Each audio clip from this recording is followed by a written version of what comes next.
terungkap kenapa Mas Gibran mau dicopot dari kursi wakil presiden, karena Mas Gibran berpotensi menjadi calon presiden di berikutnya. Pasti punya power seperti Pak Jokowi dan menjadi penghalang Anies Baswedan menjadi presiden.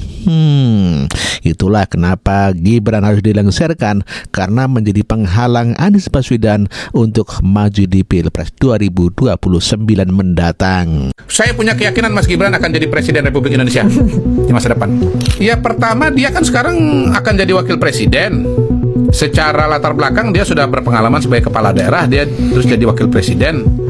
Yang kedua, saya kira dia akan menjadi wakil presiden yang punya peranan yang signifikan, yang berbeda dengan wakil presiden sebelumnya. Dan sebetulnya itu dukungan bantuan satu lagi bagi Pak Prabowo untuk menjalankan tugas sebagai presiden yang berhasil. Yang ketiga, dia punya kemampuan komunikasi yang tidak biasa, ya. Mulai dari awok sampai nyeleneh-nyelenehnya itu dia bisa membaca segmen anak muda. Saya yakin dia punya peluang untuk mendapatkan elektabilitas yang tinggi sebagai calon presiden di masa yang akan datang. Jenderal mantan ini karena Mas Gibran tanda kutip sudah nyuri start, seolah-olah Mas Gibran 2029 akan ikut kontestasi, apakah sebagai wapres lagi atau mungkin belum tentu juga jadi capres, belum kan tentu gitu. juga. Kan Mas Gibran nggak berpartai saat ini, kenapa dikhawatir? Loh, bagaimana? Justru dia nggak berpartai jadi lirik orang kok. Kemarin ini Mas Gibran jadi wapres, PDI minta, Anies minta. Ini beneran ini? Bener, minta Gibran jadi Anies minta Gibran. Wah, ini informasi baru nih. Loh, enggak, bacanya ketinggalan. Iya, makanya. Karena kan istilahnya ibarat air dan minyak itu, Iya. bro, kan? Ya, nggak mungkin Anies mau 2024 kemarin. Anis berapa kali awalnya datang ke ikut rumah mengajak Gibran di Solo, minta untuk jadi wakilnya. Gak mau Gibran. Oh. Karena Gibran itu ikonnya anak muda. Ya, bukan anaknya Jokowi, anak muda. Kalau pengakuan orang kepercayaan Prabowo, tangan kanannya Pak Prabowo waktu itu Sufmi Dasko, ya kan, yang kita lihat di video salah satu wawancara dengan media terkait dengan itu, bahkan Pak Prabowo tuh sampai 5 kali minta Itu ke Pak Jokowi. Jeli Pak 5 kali dengan jawaban yang sama. Baru jawaban yang kelima, ya udah Pak, kalau memang itu yang menurutnya yang bagus, tanya aja anaknya. Itu jawaban terakhir. Jawab 4 kali jawabannya menurut Dasko, iya kan? Pikir-pikir dulu apa iya, masa nggak ada calon yang lain, kira-kira begitu ya. Nah, lantas salahnya apa Mas Gibran ini? Nah, inilah yang saya katakan tadi. Ini kan emas. Ini barang bagus. Barang bagus ya, iya. Gibran ini barang bagus. Jadi kalau namanya emas dilempar di comberan tetap emas. Karatnya nggak akan hilang. Itu Gibran. Sekarang belum mau bergerak, belum. Tapi dia ikonnya anak muda. Yakin nih bro? Yakin lah. Ke depan. Kita ngeliat ke depan, bukan ngeliat ini. Kalau kita semua sudah mau membawa tanah lah ya, apalagi jadi jenderal ini semua ini. Udah bawa tanah semua lah. Nggak usah aneh-aneh lah. Iya kan? Nah, apalagi Pak Tri sudah mau 90 ya? Atau 90, saya nggak tahu. Iya. Jadi udah, kalau saya Pak Tri ini, kalau memang betul dia sadar menandatanganin itu, dia tahu persoalannya, masuk kotak saya anggap. Apa konsekuensi masuk kotak itu menurut Bro Kaji? Tidak dihargai lagi Oleh masyarakat? Rakyat. Ya, tapi kalau seandainya saya minta pengakuan dari Pak Tri, benar dia menandatangani, kenapa? Karena dipaksa atau karena dia tidak tahu? Harus anaknya tanya. Oh, jadi sarannya Bro Kanjeng untuk mengklarifikasi apa yang sudah beredar 2 hari ini. Saya yakin anaknya juga nggak setuju itu. Anak-anaknya Pak Tri yang sekarang masih aktif di kemiliteran, di TNI, harus bertanya ke ayahnya. Pak, ini benar Bapak sadar tanda tangan ini gitu? Iya. Kalau seandainya ini saya tanda tangan aja, ya kan saya nggak tahu apa isinya, usut gitu, kelompok gitu, mencelakakan TNI. Menjelekan ABRI akhirnya, menjelekan TNI. Gara-gara ulas berapa segelintir orang ini. Iya. Paham ya yang saya maksud ya? Karena anaknya Pak Tri masih aktif dan petinggi juga di Angkatan Jenderal Darat. juga anaknya. Ya, kalau nggak salah udah bintang Arya 3. Budi itu panglima. Tuh. Iya, mantunya Pak Tri ya kan. Mantunya orang Lampung itu. Pasti nggak suka bapaknya digituin. Saya yakin ya. Nah makanya saya setengah nggak percaya gitu ya kok Pak Tri. Dan sekarang Pak Tri itu lagi dihujat orang sekarang ini. Di mana-mana dihujat.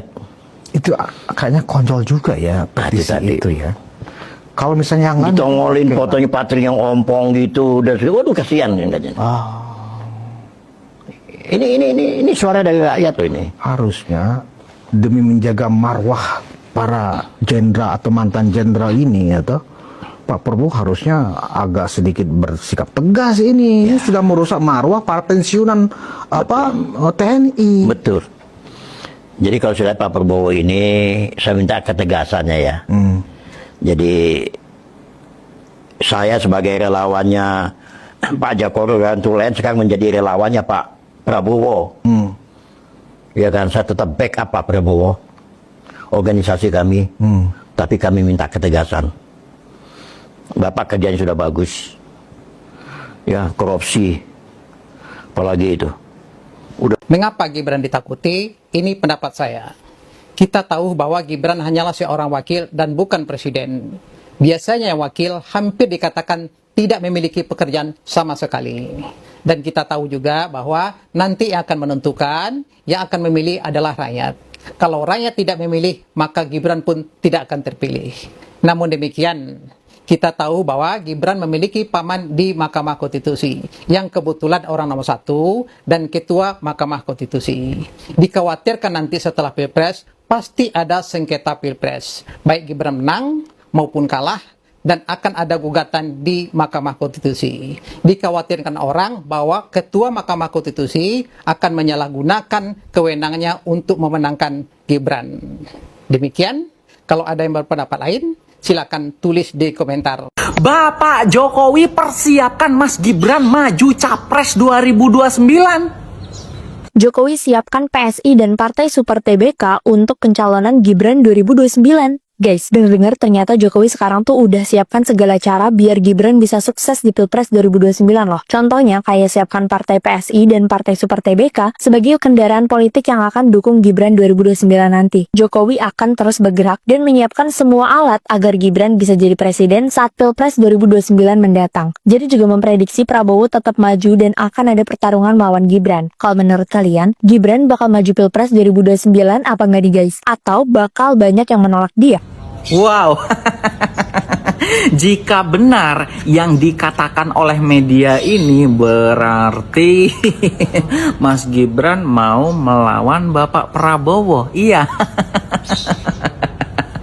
Dari jauh-jauh hari sudah ancang-ancang saja ya. Gimana rakyat Indonesia? Kalau andaikan nih Pak Prabowo dan Mas Gibran bertarung, kalian dukung siapa? Kalian milih siapa? Kalau saya sih pastinya tetap milih Bapak Prabowo ya. Kira-kira kalau memang nanti Mas Gibran nyalon sendiri tuh, maju sendiri lawan Pak Prabowo, yang menang siapa? Ini kayaknya memang akan melanggengkan itu ya, kata orang, dinasti politik Bapak Jokowi. Aduh enak ya jadi anaknya Pak Jokowi. Kenapa nggak aku ya jadi anaknya Pak Jokowi? Paling nggak aku jadi wali kota, gubernur, dan wapres terus presiden deh. Mas Kaisang boleh nggak tuker posisi? Saya jadi Mas Kaisang, biar saya jadi ketua umum partai, Mas Kaisang jadi rakyat biasa kayak saya menderita. Mau nggak ya? Udahlah. Netizen ketika kita mendengar seseorang dengan lantang menolak seorang wakil presiden yang terpilih pada Pilpres 2024 kemarin, memberikan kita suatu gambaran betapa bangsa ini memang banyak sekali dipenuhi orang-orang yang tidak paham dengan situasi dan kondisi. ini orang tidak normal, abnormal. Singkatnya gitu aja kalau mau bilang sakit jiwa gitu. Dan saya melihatnya tampilannya dan kebiasaannya. Seorang wali kota di kantornya mainan anak-anak dikumpulkan. Terus pada saat debat kelihatan sekali kelakuannya kayak anak kecil. Menurut saya ini penghinaan buat kita yang normal nih Pak. Terutama anak muda dipimpin oleh orang seperti ini gitu. Saya melihatnya sih Pak, nggak pantas. Malu kami dipimpin oleh orang yang tidak jelas yang datanya tadi disampaikan oleh Pak Roy Suryo dengan Bu Tipa. Nggak ikhlas saya dipimpin sama orang seperti ini. Ada mantan Jenderal Kopassus yang merasa dia berhak untuk berbicara. Menurut saya sah-sah saja untuk menyampaikan ketidaksukaan kepada seorang Gibran. Tetapi saya juga punya hak dan kewajiban untuk menjelaskan siapa Gibran. Ketika dia menjadi wali kota, dia sering mengumpulkan mainan di kantornya karena dia memiliki kecintaan di dalam hatinya kepada anak-anak Indonesia. Jadi setiap kali dia membawa mainan itu dan memberikannya kepada anak-anak di jalan dan ketika dia menemui kelompok anak-anak. Dan sikapnya yang memang terlihat tidak simpatik, tetapi sesungguhnya Gibran adalah seorang anak muda yang baik, berprestasi sebagai wali kota. Dan jangan lupa, Wakil Presiden Gibran Rakabuming Raka itu dipilih oleh 100 juta penduduk Indonesia, sah sesuai dengan konstitusi. Sementara yang berkomentar hanya diangkat, bukan dipilih oleh rakyat. Dia hanya diangkat oleh Panglima TNI. Dan sangat bermasalah. Karena ketika dulu bersimpati menjadi simpatisan Prabowo, tetapi kemudian dia berbalik menyerang, yang membuat kita berpikir ada apa sesungguhnya kepada pribadi-pribadi begini. Kita sering melihat figur-figur yang berani bicara lantang di ruangan publik. Tetapi saya hanya mengingatkan, ketika Anda bicara di ruang publik, Anda pun harus siap mendengarkan komentar saya bahwa alangkah kurang bijaknya Anda seorang mantan panglima, bahkan panglima pasukan khusus yang sangat luar biasa saya banggakan di Indonesia, tetapi memiliki sikap yang bias, tidak paham, tidak mengerti bahwa Prabowo dan Gibran itu mengikuti kontestasi secara resmi dan diakui dan sudah dilantik di MPR, dan kami merasakan pilihan kami adalah pilihan yang tepat. Prabowo adalah seorang panglima dan memiliki pengalaman yang luar biasa, dan kita melihat sepak terjangnya selama baru-baru ini, ya, gebrakan-gebrakannya. Sementara seorang Gibran adalah representasi daripada generasi milenial dan Gen Z. Saya perlu menjelaskan ini karena masyarakat agar tidak bingung. Ya, rekam jejak seseorang itu penting. Ketika dia berani berbicara, dan kita tahu Untuk meminta pertanggungjawaban terhadap Joko Widodo yang telah menipu kita 10 tahun.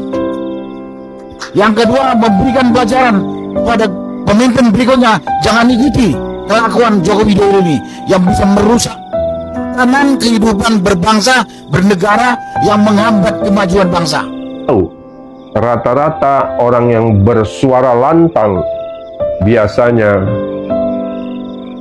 di sini dan di hatinya tidak sejalan dengan kebaikan, tidak memiliki keriduan melihat. Dan kalau dia merasa tidak rela, Ini orang-orang yang tidak jelas yang katanya tadi disampaikan oleh Pak Roy Suryo dengan Buti Pak. Nggak ikhlas saya dipimpin sama orang seperti ini. tidak ridho melihat pemimpin. Bukankah dengan mudahnya dia keluar dari negeri ini menjadi imigran di luar negeri? Karena apa yang dia takuti itu akan terjadi. Apa itu? Saya punya keyakinan Mas Gibran akan jadi Presiden Republik Indonesia di masa depan. Gibran Raka Buming Raka akan menjadi Presiden Republik Indonesia pada waktunya, yaitu waktu Tuhan. Mungkin ini akan mengejutkan dan menyesakkan hati Anda yang membenci, terutama di kelompok PDIP, di elit-elit politiknya, lawan-lawan politiknya. Gibran Raka Buming Raka sangat mengkhawatirkan lawan politik yang saat ini sungguh-sungguh menggetarkan hati. Kenapa? Karena kita lihat 60% penduduk Indonesia adalah milenial dan Gen Z. Saudara, kita bisa bayangkan tahun 2029 Pilpres diadakan. Saya yakin Gibran Raka Buming Raka akan menjadi presiden terpilih secara konstitusional. Saya punya keyakinan Mas Gibran akan jadi Presiden Republik Indonesia di masa depan. Insya Allah kalau saya masih ada, kalau Allah memberikan saya nafas, saya akan menghimpun semua kekuatan saya, follower saya, untuk memilih seorang Gibran Raka Buming Raka menjadi presiden, agar para pembenci makin sesak napas setiap hari melihat betapa Gibran akan membawa bangsa ini maju masuk ke dunia Indonesia emas di tahun 2045. Semoga walau alam, hanya Allah yang tahu